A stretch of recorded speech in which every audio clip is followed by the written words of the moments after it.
So in the previous videos, we were talking about actually modifying this code and making it polymorphic, and here it is. So before we start walking into this code, I would want to first ensure if it is running quite right, and also notice that I have intentionally reordered how the objects which we've been dealing with are created, just to simulate the fact that I can have it in any order when I try to fetch it from a database or a service, but that should not deter us from getting the output as we are expected to. And if you see here, all of them are adhering to the requirements. We have Jack, which is a bird which can climb tower and fly but cannot sing, whereas we have Glory, which can sing. The remaining animals can do what they do best, and they have also the specific implementations for the climb function. So all of them, in fact. So let's see what this code is about. So this is an array of animals here. So again, so this is using polymorphism to the fullest. I can have a array. So if you remember, an array can hold types, elements of the same types. So in fact, using polymorphism and inheritance, we are actually treating all of these guys as similar types. So basically they belong to animal. So that is one advantage of, that is actually another advantage of having hierarchy here. Not only it is enabling us to mimic or model the real world entities as they are, but it is also letting us treat them and hold them in a common data structure like this. And I've used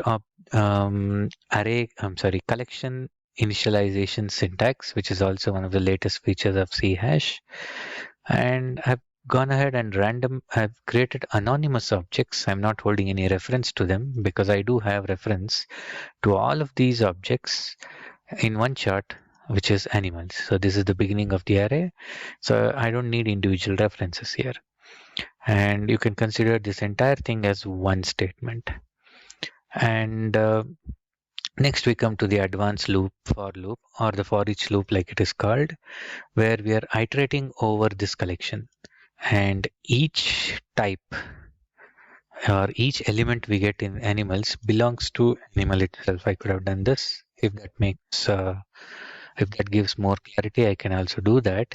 And this is just an arbitrary variable. So I'm going ahead and printing its name like we used to do, making it eat, climb, and here comes the interesting stuff.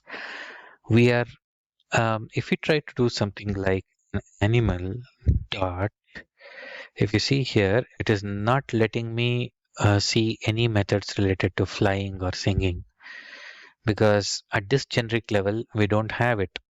So even if I try to force it, animal dot fly, or for that matter sing, and then I try to uncomment this, it says animal does not contain a definition for fly. So this is also one way of ensuring that the objects, um, you know, we don't try to force something on an object which it is not bound with the contract. And but how do we do it? So this is all happening in the runtime, as and when we are iterating over the collection. If the animal is a bird, so this is a special syntax where we check if something is of some other type. So then we typecast it to a bird variable or a bird object and then call fly on that. In fact, if you now see, if I just take it off and I say dot, it gives me all the behaviors common to animals and especially the fly here. Since since I'm typecasting it into a bird, only then I'll be able to see the fly method here. Otherwise, it will not even prompt me that. Similarly, the singable. So in fact, here, if you see, if we try to do a dot, I didn't find the thing here because we have not yet typecasted into a singable. So that's a special arrangement you'll have to do. But hold on. And I do the same thing for singable, but you'll be surprised. This is actually a class, whereas this is an interface. but we can use these guys as if there were types. So very important feature in polymorphism in higher languages like C hash, Java, and others, where you can use a type, or you can use a interface also as a type, and you can use a base class also as a type to hold a children class. So it all kind of makes the code more uniform, manageable, and extensible. And if you notice now, our application is in such a state that I can have any number of or any subtypes of animals and birds, and this piece of code will handle all of them, whether it is 3 or 4 types or whether it is 30 or 40 types. This piece of code will never change. And by also putting them in a collection, I'm simulating a situation where we actually pull these records from the database or a web service or a JSON file for that matter. And it could be just 1, 2, 3, 4 here, or it could be 40, or it could be 400,000. We can keep pulling all of them and store them in a data structure like an array or a list, and we can iterate over them in real time and let the code handle any number of data, any number of categories, and any object of them, and they'll all still be the same.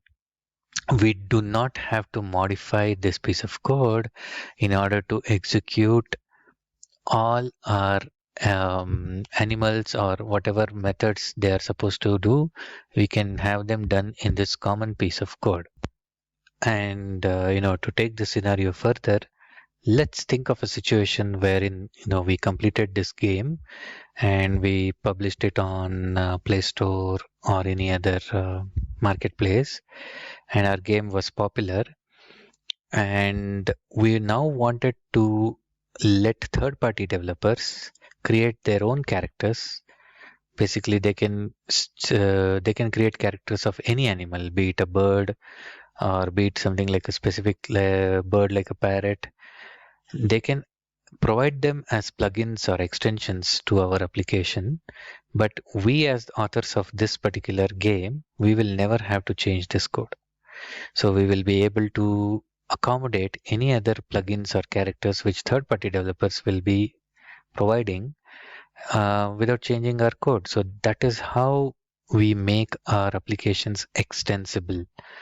It could gaming situation is only one example we took here, but you can think of such contracts everywhere. So you have payment gateways, and you have authentication gateways. All of them are provided in an extensible way, so that customers of our product can use a plug and play approach, where basically they're keeping the implementation away from the actual usages, thereby letting us plug in any other component and execute it, all of them, without changing the source code of the host application, if I can call that one.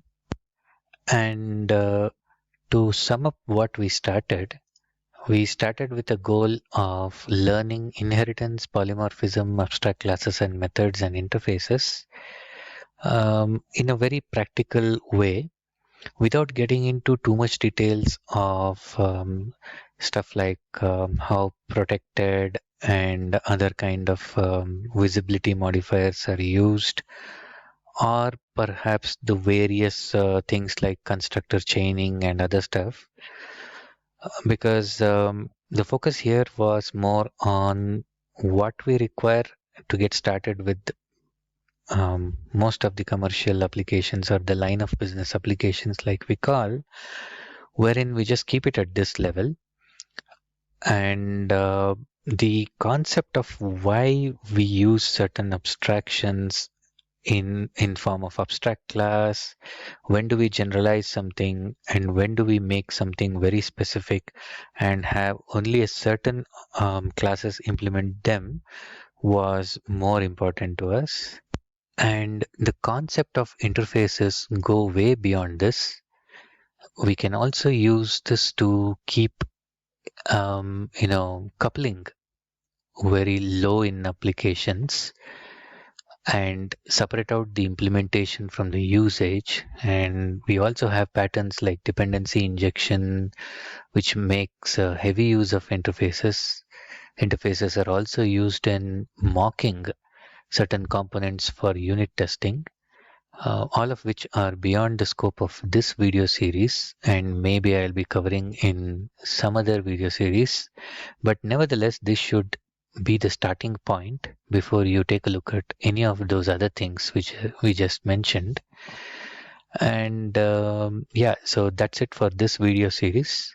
Hope you have enjoyed object-oriented programming concepts and polymorphism to the full. Thank you.